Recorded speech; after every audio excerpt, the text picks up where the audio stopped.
Good morning, everyone. Welcome to the Modern Market. This is our daily show from Monday to Friday at 7 a.m. Eastern Time, 12 p.m. BST, every day of the week, where we discuss all things to do with the modern market. That is the crypto market, the NFT market, and the pump fun Elon Trump coin market. Anything where we think there could be an edge to make some or a lot of money on the internet. I'm your host, B-Check. I'm joined back again by my legendary co-host, Legendary, back from his extended break. Cannot wait to get back into it all with him in just a moment. But before we do that, friends, just a reminder that nothing that we say here is financial advice, because this market is incredibly risky and unfortunately we do not know anything for certain. So please do proceed with caution and exercise your own judgment. With that out of the way, it's Tuesday, it's the 13th of August. Legendary, it's good that you're back. Good to have you back, my man. How are you doing? How are you feeling? How was your travels? GM, I'm glad to be back. I already see that the comments are packed with heat. Panic Seller is saying, GM, love the show, but what the fuck is this music? Yes, good question. Good question. Yeah, I'm hosting. I'm bringing back my own tunes, and I see the heat. I see the reactions. No, it was great to be in the States. It was great to be back to San Diego, reconnect with some of my friends there. But I feel like it's been a total of like 18 days, and it's been a long time. Like I kind of managed to get actually a break from the screens, apart from that one crash that happened, I don't know, like a week ago. But I started to feel that itch. I mean, I felt it with the show when I joined you from Aspen with Sam, and I started to feel it more and more the last week. So it's actually good to be back on the show and be back in front of a screen. Good to have you back with us. Quick question before we get into today's headlines and today's markets, because we didn't get to hear your thoughts on it when it happened. You said you basically had a break apart from when stuff was crashing. So like, what did you think when stuff was crashing? How did you react? Were there any particular on-chain decisions that you had to make? What did you make of that whole episode? Yeah, I remember that day. I was basically in the backyard and I was reading a book, and I just casually checked CoinMarketCap at the absolutely worst time, which is when ETH was going down. And I sent you the screenshot later because I think you were asleep. It was like, I don't know, 2, 3 a.m. in Europe. And there was like this one candle where ETH went down from 2.5 to 2.1K in like 2 or 3 minutes. And I was just like, I've never seen this in 8 years to go down like that. I've seen 20, I've seen 30% dumps. I've seen ETH go under $100 again. I've never seen that crazy velocity. And I was like, when will this stop? And I'm like, I didn't sell it. I did sell a good part of my ETH before my holiday because I just didn't want to be bothered with market action. I moved into stables. That's like typically something I tend to do. But like for the rest of the liquid stack, I was like, I didn't sell it at 3.3. I didn't sell it at 3K. So I'm not going to sell it at that, dump to 2.1 or however low that will go. But it was definitely weird to watch that unfold, especially as like more and more news were hitting. And I was just not used anymore to absorbing news like that, because then you had North Korea rumors on top of the Middle Eastern tweets. And Mario Nawal was back to his staccato of like shooting one post after the next post. And I was like sucked back into this spiral of being on a timeline. It was actually hard to get away from that because I didn't want to trade based on that, and I didn't trade. But like emotionally, I was like very invested in the timeline within like seconds. Interesting. Yeah, I mean, it was interesting on the show. Brad was basically pretending like nothing was happening at all, just not interested in the market fluctuations, which is what he was seeing those things as. But I remember when we were talking about it a while ago, you said, you're not fussed about the fluctuations unless Bitcoin goes under 60 at the time, or I think unless ETH was under 3K, which I think is what we spoke about at some point in time. So obviously there's just been way more volatility introduced into the market recently. So you say your kind of conclusion here has just been to relax, not particularly trade it? Or now that you're back, are you viewing that any differently now that you are back in front of the screen? Yeah, I mean, my thing always was to say when BTC breaks under 60K and stays under 60K for a longer while, then I'll start to reevaluate things. But even from that dump, we went down to 52K. It actually was super quick to reclaim the 60K. And today we're like so close to 60K that fundamentally nothing has changed. But I was definitely watching more once I've, seen Bitcoin so low. And that was actually a point where I like wanted to buy more. But again, I didn't bring like all my ledgers with me. Something that also changed. Typically, I used to travel with like almost all my capital on hardware, on different hardware wallets. Now I kind of reduced that, and I just had like, I don't know, like 10K liquid in stables to like buy BTC with, which I ended up doing because I was like, for once I'm in the States when this happens, I'm the perfect time zone to buy the dip, but not to a significant amount. Yeah, fair enough. That's interesting. My perspective, just to give mine before we get into the headlines and stuff, in terms of approaching the kind of price action at the moment, was basically, I think people might remember a couple of weeks ago when I just looked at my portfolio holistically and decided to sell some stuff. And it had nothing to do with where the price was at the moment. In fact, I think Solana was a bit down at that time. And then it pumped up. And now, since it's come back down, that it wasn't a decision based on like live price action going on at the time. It was more like looking at the portfolio holistically. What, like, am I reasonably balanced and sized appropriately across the board? And I didn't think I was at that time. So I sold some stuff into stables. The rest of the stuff is like, well, this is the Bitcoin that I wanted. The only question is, do I want some more? And I'm pretty happy with the sizing at the moment. So until that changes, or until the price goes down to a point where it makes me feel it even harder, I'm pretty content. So I'm not selling, not buying, kind of just holding at the moment, to be honest. I don't know if you saw this. I ventured into the meme coin trenches, made a cool 25% on my 10 sol. So I'm onto 12.5 sol for my 10 sol starting wallet to play around there, which I think is just, I'm treating that as a bit of a fun thing to do on the side, but still figuring it out, which I think is worth playing around with. Any reflections on the meme coin side of things, Legendary, before we get into it today? Yeah, I mean, obviously saw that when I was on my holiday break that you had this one clip, I think it was with Bread, where you said more focus is to be put on meme coins. And I was not surprised to see this happening for the show. I was more surprised to see you personally like getting quote unquote into the trenches and trading it. Yeah. It makes sense. It's still the dominating meta theme. Of course, like prediction markets have claimed the role in that like speculative ecosystem as well, and will be part of today's headlines once again. But it makes sense from both the shows and your personal perspective to just have a bit more exposure to that. And if you say you feel comfortable with your bigger allocations into BTC, into ETH, then it also makes perfect sense to treat that as like play money and not start with a, I don't know, 1,000 soul stack to play around with. Yeah, that's kind of my thinking. It's a very, very small amount to go and play around with in the, trying to take advantage of the liquidity bubble, which is over there. It's obviously a more dangerous bubble to play in, but we're trying to increase the capital. So I think that's where it's easiest to do or fastest to do at the moment, albeit with a bunch of risks. Look, let's get into the price action and the market headlines. As usual, we'll go to let's do the price action first. Then we'll get into the headlines from the snapshot, which is pinned up top. Bitcoin is flat at about 58.7K. ETH is down 1% to 2.6. Solana down around 2% as well at $144. Getting into the other major headlines for today. First one is Elon and Trump held spaces yesterday. Elon hosted Donald Trump. Inspired thousands of new meme coins on pump.fun. I actually listened to the space this morning to try and get a sense. Maybe I'll do a bit of a summary of what was discussed. But a few headlines there. It was, a couple of hours long space, tens of thousands in the trenches, 10,000 coins. That's what pump.fun tweeted out. There were definitely a huge number of coins dropped as a consequence. And then also the betting market stuff. There's Polymarket bets taking place on what words that either of that Trump would say during the course of that conversation. I feel like this is two sides of the same coin.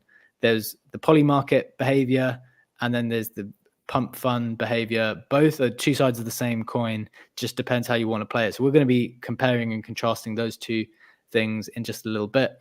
The second headline for today is prediction marketplace Polymarket partners with Perplexity to show news summaries. I think this is exceptionally important for us, given that we are all online all the time, we're on X all the time. We are addicted to finding out information and interesting information as quickly as possible.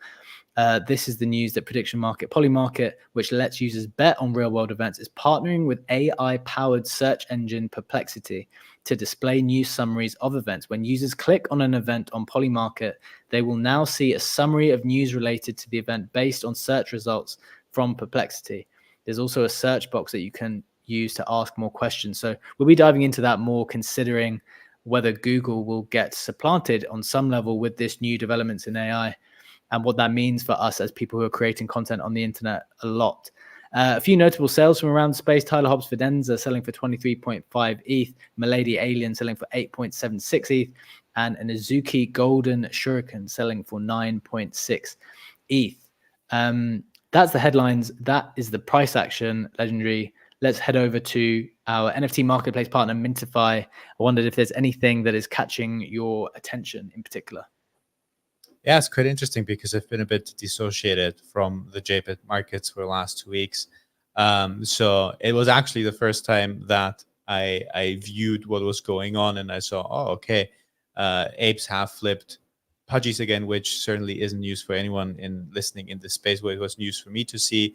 Probably in terms of the price action and the current floor prices, pudgies are sitting at 8.7 ETH, plus 2% over the last 24 hours. Azuki saw up 0.5% and almost reclaimed a 4 ETH floor.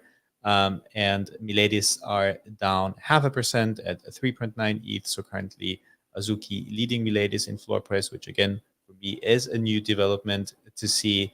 And one of the bigger movers of the day is in the Azuki Elementals collection, actually up to a 0.35 ETH floor, constituting a 16% pump over the last 24 hours. Yeah, that is a fairly big move on the Elementals collection. Yeah, nothing really else to add for me on this side. As you noted, Penguins obviously down a little bit versus Bored Apes. I was playing around in my head of trying to consider a way to buy a penguin, but also hedge it, either by shorting or by taking out a loan. And I was doing this, I was playing it around in my head. I wasn't quite sure how to do it yet. So I'm playing around with how that might work, especially if you're factoring in some type of airdrop, which might play into what you might get back from buying a penguin. So that's something that's on my radar, like shorting NFTs, holding them, and also the loan market, and trying to figure out a way to come out with like a win-win deal by either buying and shorting at the same time. Anything like that, whether it's to do with the NFT stuff or otherwise? I know you've been away for a little bit. Maybe you've had some other key reflections on particular opportunities that you see in the market at the moment, Legendary? Yeah, very good question. I think for me, it was more to think, I have massively reduced my NFT collection, and where do I want to put it to work? What I want to do with my pudgies? And the question still is, with the token bearing JPEGs, or the JPEGs that potentially will have tokens in the future, if you lend them around, if you use them more actively in a DeFi environment, will you actually be able to access that airdrop, and how does that work out? And I know that's something we touched on a while ago that also might be different for different lending platforms, and some of the lending platforms have addressed that. But I feel like, especially because you mentioned the pudgy hedge, and with a potential upcoming token for the pudgies, you'd probably want to find a solution for that hedge where you still would have that token exposure if you were to buy a pudgy now. Yeah, that's something that's definitely on my radar. But apart from that, to be honest, this was the first time, and this is now thinking more broadly about like, where do you park our capital? For the people who've been listening to us for a long time, I think we've done a pretty good job in 2023 into 2024, figuring out where the highest opportunities are to just like allocate and actually even be lazy. I've done a few tweets on how much I've managed to get from airdrops over the course of 2024, but also with a lot of activity that was from 2023. And it's the first time actually now where I'm looking across the landscape being like, I don't really know where to go or where to allocate as much as I used to. For example, when Athena came out as a USDC stablecoin place, I was like, okay, this is going to be a banger protocol. Definitely want to be a participant in that. And then what you notice with all of these protocols is the first airdrop's always the best. And then the second one, well, with Athena, it hasn't come around yet, but the second one is typically not as good. So with EtherFi, where we were restaking our ETH, the first one was a complete banger. Like it was so good, that first airdrop, of which we got rewarded for like parking our capital there. And then the second one was fine. Like it was okay. It was acceptable. It was good, but it was nothing like the first one. It felt like earlier on in the year, there were more of these opportunities to find like outrageous rewards in some way if you backed the right people. And I feel like we're just at a point where things are resetting. The quality protocols are still quality, but you don't get like an outsized return. You get an appropriate return, which is obviously fine and to be happy with, and you can't get greedy. But obviously in this space, you're looking to try to beat the market, right? And not just get what the market gives you. So do you have any reflections on the protocol side of things? Is there anything you're looking at in particular? I know a lot of people have gone over to Hyperliquid, for example, and getting obsessed with that now that Blast is kind of something of the past. What's your thinking there? I think there's both perspectives that are important. Like on the one hand, as you said with airdrops, we've seen those trends getting shorter and shorter. You probably would have had a lot of opportunities in gaming to invest into games and make like an outsized return at TGE. And with the restaking meta, it felt like you had EtherFi, which you mentioned, and then you had Eigenlayer, although that is not yet live. And then the others are way less hype than the first one. So it feels like even if you have a new meta, that the airdrops or TGEs within that meta have a shorter window of opportunity. Now, you say that, you know, EtherFi airdrop 2 was okay, was not, you know, outstanding compared to the first one. But if you annualize that, you would probably still end up at a 40 to 60% APY. And then the question becomes, what's your benchmark? Because you said you want to beat the market. Is it the stock market, or is it the opportunity cost against other things you want to do in the market?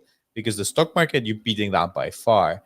And then if you want to compare that or benchmark that against your other opportunity cost, the question really becomes, what are you doing with your time? Are you trading meme coins, which is perfectly fine, but even if you're trading meme coins, you're not going to put your full stack. Most people won't put the full stack into like trading meme coins, and they will still have capital on the side. And putting that to work on a second or third run of a specific airdrop that's well established, where you know kind of the rules, but you don't have the expectations to do a 10x on that because your 10x or 100x strategy is finding that one meme coin. Or similarly, if you don't do that, you want to spend more time hunting the new trend, hunting the next Hyperliquid, Hyperlend, and get those outsized returns and move like from airdrop to airdrop. Even in that case, you won't put all your money in. You won't put all of your money to work in Blast before airdrop, before the first airdrop. You will still have like a stock of capital that you built, and like having a fallback opportunity. That's a conversation that I had with Stats as well when it came to Polymarket. If you have those safe bets where you just make 5 or 6%, make 10 safe bets of 4% each, and use the compounding interest, you're up 45% already. And that can happen within a couple of weeks if you're like very close to follow in following that political landscape and use section around the presidentials. So I don't think that those like quote unquote boring returns are something to shy away from, but they play, I feel, a very important role in what is actually like the harder part.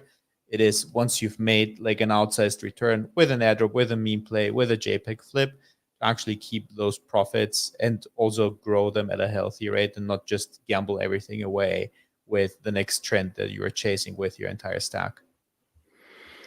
I like it. I like the thinking. And you were kind of taking it in the direction I was going to go anyway, because you started to talk about Polymarket. And Polymarket is actually mentioned in both of our headlines today, which I guess shows how pervasive it's becoming.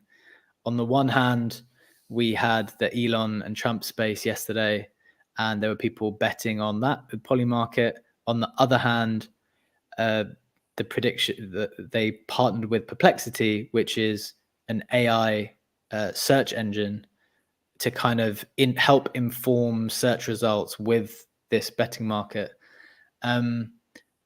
At our last meetup, we were speaking about Polymarket. We're going to dig into the details of the headlines in a bit, but just thinking about Polymarket more broadly for a second. One of the things we were talking about at our last meetup was how do you identify like quality protocols and like market leading protocols, and which ones are going to be the best and the best kind of airdrops. Usually it's something unique, not a copycat. It's something market leading. It's something which people are using all the time naturally and not just farming. And I think Polymarket ticked all of those boxes. Like if you think about it, it's definitely not it's something completely unique. It's branching way out and above even our crypto industry, arguably more than basically anything. Like if you think about restaking, for example, restaking was a wildly profitable exercise for the people involved, but that's like very, very much contained to the crypto industry, whereas Polymarket is genuinely branching way beyond because of the nature and the political nature of the content of the bets being made and the information uh, which is being revealed as a consequence of those bets. So very, very interesting to me from that perspective. What's your thinking, Legendary, when it comes to trying to play the game when it comes to Polymarket? Because I know that you played the game when it came to stake. Was it stake or no? I can't remember the name of the Web3 protocol, the gambling one, which you kind of figured out a useful way to participate. Are you thinking about Polymarket in the same way? If so, what would be the way that you're thinking about it? I'm pretty much thinking about Polymarket in the same way on Shuffle, that online Shuffle, casino. that's the one. I was trying to get as much volume done as I possibly could and get like a solid 7-figure volume done with obviously minimizing the capital loss. The difference is that on Polymarket, I actually think you can play that in an EV positive way, where that's by taking hedged bets and not really taking directional exposure. I think one of the examples that I had mentioned on both my timeline and the show was the Popcat first cat to a billion bet, where you had an outsized return if you versus buying spot. And even if you didn't want to do that to have an additional or a surplus gain on the spot position, you could have had a hedged position where like, I'm just going to do a shit ton of volume with that bet, and I'm going to position myself accordingly on the spot market. So no matter what happens, I don't lose money, but I've created a ton of volume on Polymarket. And I feel like that it kind of allows you to find your specialty. And again, the presidentials and the whole political scene makes a lot of sense because there's a lot of betting volume compared to, I don't know, like the smaller pop culture markets within that. Obviously, the Olympics was an interesting one to play as well. But if you're someone following the news and following things like the bet that Stats had mentioned regarding Michelle Obama as a potential presidential candidate, which is something she has been denying that she's interested in that position, but it was kind of like fed of that theory that Barack Obama is the puppeteer behind everything that's going on, and he's gonna install Michelle as the next president. That was a 4 or 5% gain to be made. And again, maybe it's not so much about the gain, although as I just said, if you stack that up 10 times, you have made a total of 44% with compounded interest. But it's more about the volume that you can do on Polymarket by playing those bets in a rather safe way if your speculation is that they might do a potential token in the future.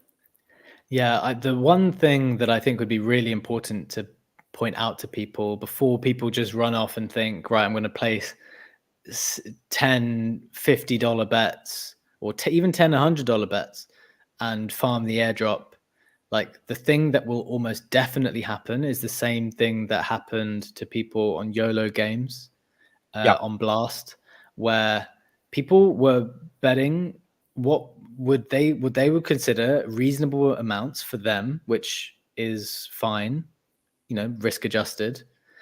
But the problem was they were thinking, well, this is a lot for me, therefore I should get a reasonable airdrop.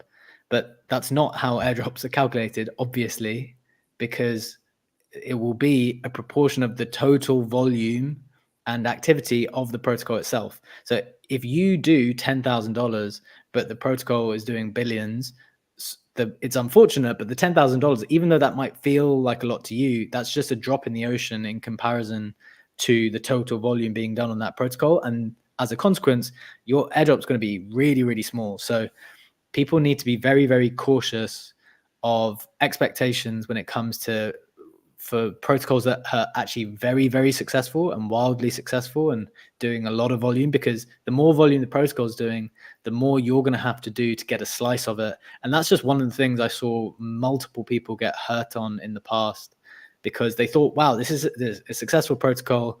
It's probably going to do well. The value of the airdrop will be high, but then they're just not factoring in, like, well, what's my proportion of that? And I think that's where the miscalculation happened. Yeah, YOLO was the perfect example for that. I remember the outrage on the timeline, and I remember that Easy, Clement, and the boys also did participate a bit in YOLO, and I think that Easy either had done a 5 or 6 figure volume in that and had like a very, very low airdrop, and ultimately YOLO had done multiple hundreds of millions in betting volume, and people were like quietly farming that airdrop, like Moritz. I think when they disclosed it in one of the posts, Moritz said that he did more than 20 mil in volume. So Yeah. if you think you do volume, you actually need to do crazy numbers. And if you look at Polymarket and you see the size of just the presidential election bet, which is at $500 million right now, roughly, you have to be aware that if you think you do volume and you do under 7 figures in volume, you're not doing volume on the platform really. And then still can be good, right?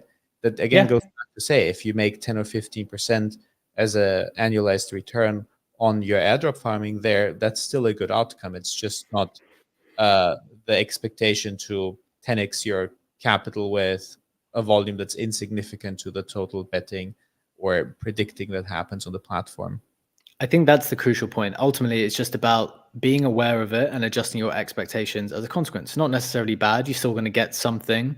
It's just being aware that that should play a factor in your calculations of how much capital or time you're going to allocate to something. So I hope it was helpful to bring that up, because I definitely saw a bunch of people get burned on that in the past. And yes, Polymarket clearly is a market leader at the moment. If they do a token, which I guess they're going to, because they've raised from crypto native people, I guess there will be, although I don't know that's 100% confirmed. It will probably be valuable as well. But again, your proportion of that will be relative to how much you've participated against everyone else's participation. So definitely bear that in mind. Let's get into, in fact, let's just go to the headlines straight away now, Legendary, because the interesting discussion point kind of feeds on from one of them that I want to talk about. Let's get into just the betting stuff yesterday from the Trump Elon show. So two things happened as a consequence. Elon hosted Trump in a show which I think has been viewed a huge number of times. I think it was 16 million at the time I checked last, but I you'd think need to. Arnold had a good breakdown on that, also saying it is the top live stream involving politicians across various platforms. More than 10 million views at the time. It also had 300,000 plus reposts and 300,000 plus comments, and obviously has picked up more and more in those numbers. But Naval's breakdown basically compared with Joe Biden on YouTube, Barack Obama on Facebook Live, and across different platforms, it seems to be the most successful political live stream in history, according to his breakdown. Okay, so that's very interesting. In addition to that, I guess there's a few angles we can take this. The first angle is that there was no specific mention of crypto, unfortunately.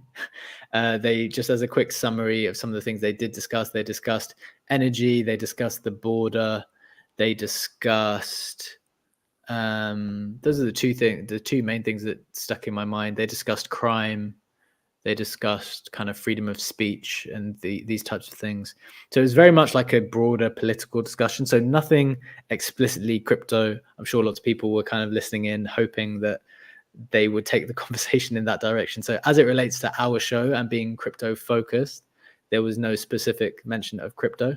However, there was a lot of action in crypto related to it. So one tweet shared that during the Donald Trump and Elon Musk spaces, 6,000 coins were deployed on Pump Fun and only 10 made it to Radium. So that's a 0.16% chance of, maybe making some money as these coins move to Radium. On the other side of things, Tyler shared that there was $4.5 million worth of bets on the spaces. Nearly $2.5 million was bet live, and the type of bet being done was just really simplistic on some level, just what words would get said. So some options that, as you can see, Legendary is showing on the screen. If you're watching in, we're live on X video, live on YouTube video as well. If you're watching there, MAGA, crypto, censor or censorship, trans, tampon, which actually was one of the ones that hit, illegal immigrant, civil war. So the game seems to have become like, what is this person going to say? Or so what is this person going to say on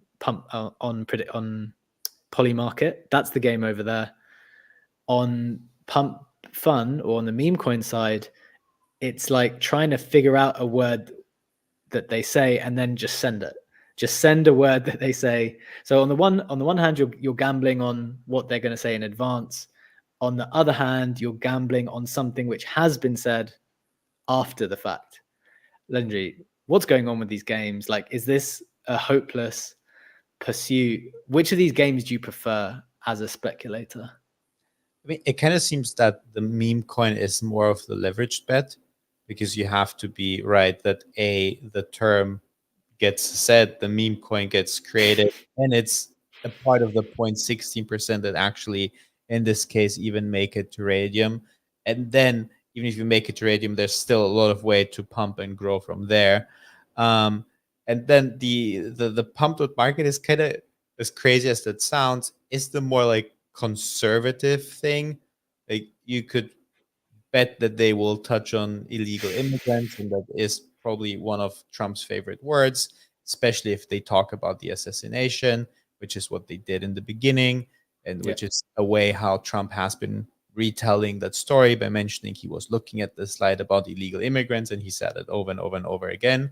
So you could kind of be like, okay, this is a more like spot bet, unleveraged. If he says that, I make money. But then, of course, there's like crazy things in there that actually also have made money. But then there's also the follow-up bets, right? You have another bet on Polymarket that it has been created around this spaces, and it's, will Elon blame a foreign actor for the Twitter crash because the space got postponed because there was apparently a DDoS attack. And they have put this bet together, basically saying, well, Elon blamed a specific country, a specific organization or person for that in one of his posts until August 15th. And that's another follow-up bet. But if you want to just compare the meme coin and the Polymarket perspective, I would kind of say one's more of a leveraged bet and the other one is just a simple spot bet if something happens.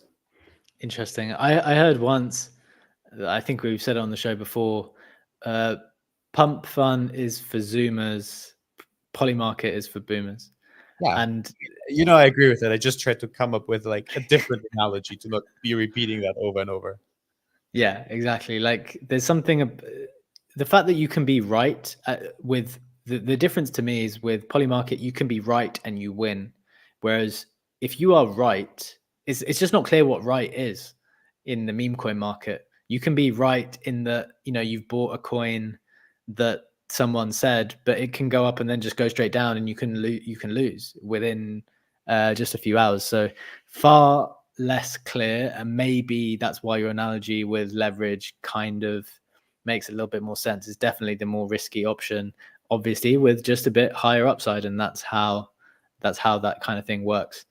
On this point though, maybe Lupify's tweet here is something that I was just thinking about increasingly, both from a media perspective of what we're going to cover in this show moving forward, but also just in general, a trend I'm seeing in the States, but also maybe across the world. Based 16Z had this tweet, and Lupify commented above, said, "Congratulations, you now have $1 million in your early 20s, no marketable skills, and a gambling addiction." And Lupify commented, "This is usually an unpopular take because people are like, haha, who cares? I have $1 million," and can't comprehend life is more than that. I was just wondering, like, open question, Legendary. Do we just report on Polymarket bets all the time now? I've never necessarily thought of us, although we are placing bets all the time, and although we are investing in particular ways, and yes, there's an element of gambling when you are investing. I've always thought there's a distinction between them, and I feel like we're going more into the pure gambling side of stuff. What's your view on that? Should we be covering it as a show? This is just like internal admin question. Do we like, is this worthy of an investing conversation, or are we just becoming like a sports betting show covering these types of political bets, like political fi as a new betting market? Is that interesting? Is that crypto in any way? I know it runs on crypto rails, but what's the point? What are you thinking? I think there's two perspectives to it. One is to like tackle it from a crypto perspective, and then exactly talk about the thing that we mentioned on volume, that if you do it from an adder farming perspective, you need to do volume, the different strategies that you can apply, whether it is going for the safe bets, whether it is actually trying to find out how to create your own bets and create those markets, to think about which betting markets might be manipulated, like the Popcat one, and just take the side of the manipulators and win in those bets, or use it as a tool to do hedged strategies. So like one is basically the core crypto perspective, to look at it like we would look at any other platform, whether it's a DeFi or an airdrop farming perspective to it, and just kind of dissect how you want to use it to potentially make money off it. And the other perspective is, and I think we actually kind of do both, and I find both valuable, to use it as a springboard to jump into topics that we otherwise probably wouldn't discuss on the show too much. Like Yeah. it is a nice segue to discuss politics a bit more without like turning the modern market into a purely political analysis of things, because you still have the connection to the financial side of things, to the crypto market, but you actually have a bit more like breathing room to get into a political discussion or get into other discussion that has a significant bet on Polymarket. So I think we did it already from both perspectives, and I find that very similar to the meme argument that you've been making over the last 2 weeks on the show. But I don't think that it should just come to a point where we are, without any further reflection, reporting the top 3 bets from whatever category on a daily show, like we're talking about NFT prices, because that's, without context, not really a valuable info, because you actually need the movements. You need to understand how that bet has evolved in its context. Otherwise, you just can't like take away any info from that. I like that final point in particular, because if you pose this question, would we have spoken about any of the election well, okay, would we have spoken about specific parts of the election cycle had there not been a prediction market attached to it? I think we definitely would have spoken about the parts, because there are legit people proposing Bitcoin reserves, and Trump is speaking at the Bitcoin conference, and like those aspects, I think we would. But something like yesterday's space, where there was no specific mention of crypto, you're right. It gives us an avenue to speak about things which we would typically not speak about because there is this financial angle to it. And I guess this is playing into the thesis that some people say, where it's like, look, we're moving into a world where everything is going to get tokenized. So on some level we are, and maybe that's the spirit of the modern market, right? Like the modern market exists to talk about all of the new things which will be investable, not just now. And this is actually part of my thesis with the meme coins, by the way, because on some level I felt that there was this holier than thou attitude towards meme coins where, you know, if you're a JPEG holder, you're some like amazing art connoisseur, and the JPEG and the meme coins are like in the gutter, in the trenches. You know, certain people are above it. If you're an OG Bitcoin holder, you're not going to spend your Bitcoin on ordinals. Like, it's too sacred for that kind of nonsense. If you're a big ETH holder, then, you know, why would you go into other things? Because there's some kind of purity in that older stuff. But I think if everything is going to get tokenized, the modern market, or whatever is the modern market, just keeps evolving into these more political things, into more social things. And maybe that's just what the market is. Like, we're not here to decide necessarily what we classify as the market. We're just here to observe and report on it, right? So that's maybe kind of tying into the meme coin thing, what I'm thinking about this political stuff or whatever it evolves into. Yeah, and it also ties into the way that, you know, the younger generation, particularly Gen Z, is consuming content. I mean, Brett had a post about that a couple of days ago, that the very typical layout of, you have the video and then you have a Minecraft playthrough or whatever, something going in on the bottom half. And that's basically what Polymarket and Pump.fun do as well. If you can listen to the spaces between Elon and Trump and follow that as a conversation, as an interview, or you can multitask and track both meme coins that are launching as well as your Polymarket bets. And it's exactly the equivalent of that explain a video plus Minecraft or whatever gaming footage you would add to that, because it is kind of that multi-screen, multitasking content consumption. That's crypto's reflection of it at the end of the day. Yeah, it's funny. Like, life is kind of multi-screen now. Yeah, I like that thought. We're going to kind of stay on the topic of Polymarket in a moment, because it's part of the next headline as well. But let's just slide into the Web3 Roundup to get you up to speed with everything else that's been happening in the space in the last 24 hours. Number one, Three Arrows liquidators seek $1.3 billion over the 2022 lunar crash. That's pretty strange. Two dead organizations are still involved in some kind of battle over money. Sometimes this stuff really doesn't make any sense, does it? Next, the DEF purchases patent at center of suits against MakerDAO and Compound. This was a story where someone was basically trying to say that certain Oracle technology was not able, like, no one's able to use it because we've patented it. And then someone just bought it because they said, like, look, you can't patent this stuff. We need it. Bitcoin miner Marathon Digital plans $250 million private note sale to fund Bitcoin buying. In a similar vein, Metaplanet has arranged a 1 billion yen loan to buy more Bitcoin for long-term holding. So this is a recurring trend, right? We're seeing this over the last couple of weeks. These certain big companies using financial instruments to try to increase their Bitcoin holdings. And in other news, as mentioned already, Elon Musk hosts Donald Trump on X Spaces. And actually, something we didn't note, although he might have been criticizing her during the show, offered to host Kamala Harris as well after. So I don't know if that'll ever happen, but the offer was made. Optimism announces plan to prevent liquidity fracturing across L2, something very important that I think needs to be worked on, although I don't know if it will solve all of ETH's issues at the moment on the L1 level. And finally, Pudgy Penguins announced multiple events coming up across Asia.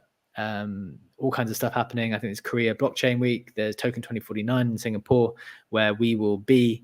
So exciting to see them kind of branch out and continue to address the market in Asia too. That is the Web3 Roundup coming from the snapshot, which is pinned up top, sharing it on the screen for people who are watching in on video on X and on YouTube. But look, we've got a final headline to touch on today, kind of in the similar vein of the Polymarket stuff. This is more to do with the partnership between Polymarket and Perplexity, where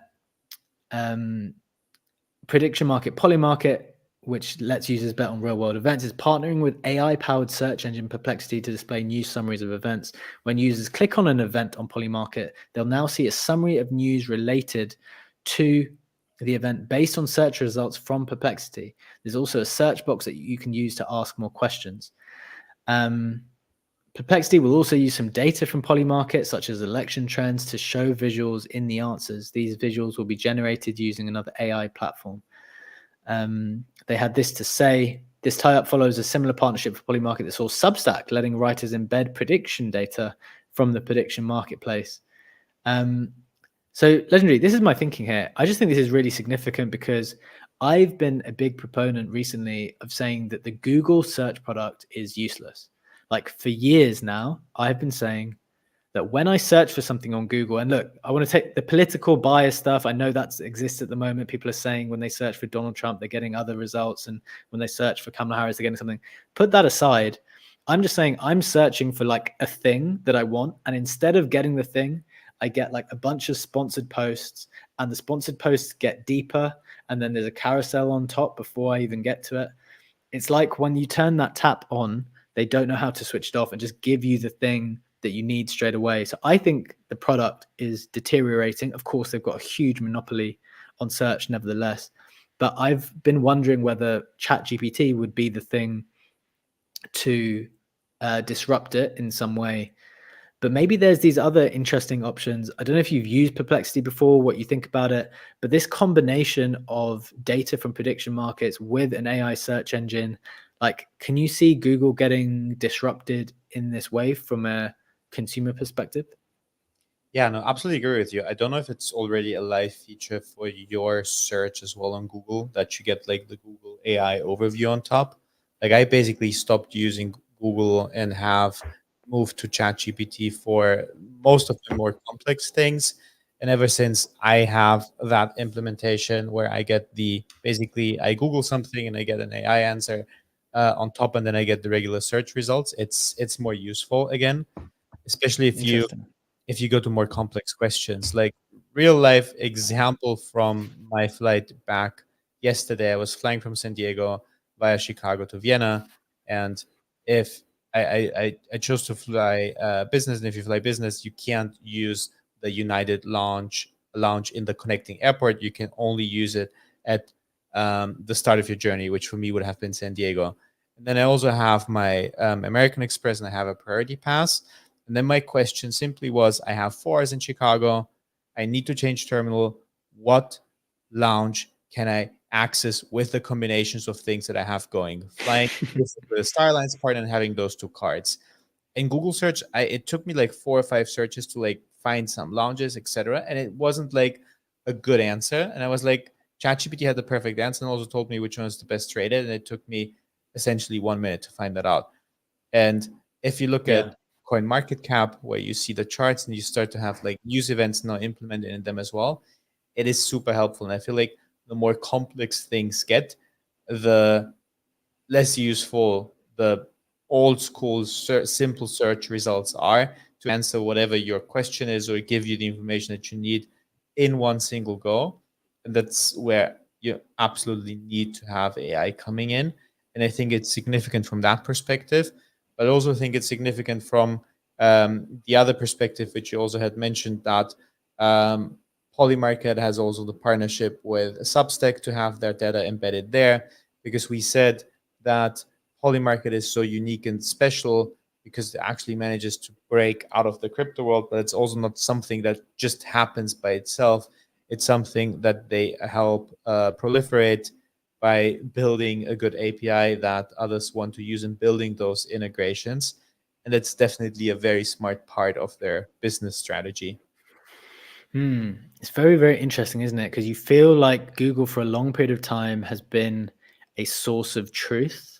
Like, if you want the answer to a question, and you go to Google, and it feels like now for the first time on both ends, when you go to Google, you're getting like a substandard experience, and maybe the truth is in there somewhere, but it's a bit hard to get to. And then on the other side, the fact that the AI can kind of operate as a type of assistant, and maybe you can query it and it just seems like a more streamlined process, that seems to be winning out. And then the prediction data, that is like, we talk about source of truth. Those numbers will be very interesting, and trying to integrate that into stuff will be pretty important, I think. So yeah, I definitely wanted to bring this up because obviously when we're operating on the internet as much as we are, we want to try to consider the means, like the data is everything to us. The information is everything to us. Navigating the various bits of information around the universe and trying to connect them all together, like that's basically what we do as a show, but that's also what everyone is trying to do, trying to make sense of everything so that you can make informed, smart decisions. So we'll continue to talk about things of this nature because we want to tool up and figure out, what's the most powerful way for us to be operating. The fact that anyone can just do this, and it's not even like a select few people, like ChatGPT is either free or $20 subscription. It's crazy, the democratizing movement, or the way that the internet and the technology is so democratizing and just puts all that power and knowledge into your hands. So I'm very pro discussing these types of things. I hope that was interesting. Legendary, any final reflections from you before we close out? I do have a couple of final thoughts on that, but Funky has had his hand up for a while on the topic, so very curious to hear from him. Funky, welcome to the stage. It's been a while that the two of us spoke. Jim, my friends, it's great to hear your voice, Legendary. This has been a wonderful show. I'm glad my meeting got canceled and I got to listen in. Just a real quick thing that I want to throw out there is DuckDuckGo. If you guys are using Google, like I can't stand Google for all the reasons that you just pointed out. DuckDuckGo is a privacy first, and it really is built the way that Google started in the late 90s, where it's kind of crowdsourcing the data to where like what's getting the most clicks. It's not ads.